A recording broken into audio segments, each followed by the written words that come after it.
नमस्ते, प्रणाम, हर हर महादेव। हम भोजपुरी गायक अलबेला अशोक और तमाम भोजपुरी भैया लोग के पर के प्रणाम करता नहीं और साथ में हमार माता जी।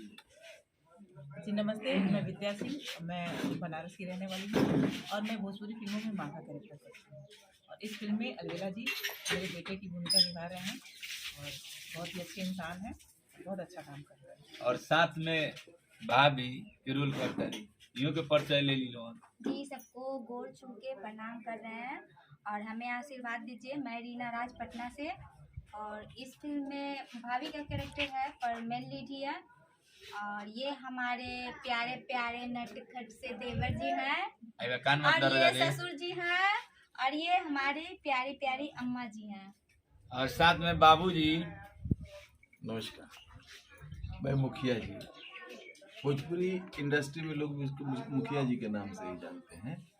इस फिल्म में मैं अलबेला जी का पिताजी का रोल कर रहा हूँ, लेकिन ये इतना नटखट है, इतना शरारती है कि मैं पिता का रोल करके इसे बहुत परेशान हो गया।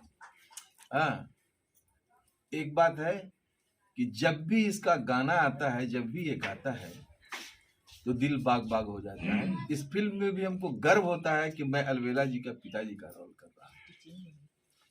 और बाबू जी या माई के एगो माई के हमार फेवरेट गाना बा, अरे चूड़ियों पर नाम हमारा सड़ियों पर नाम बा।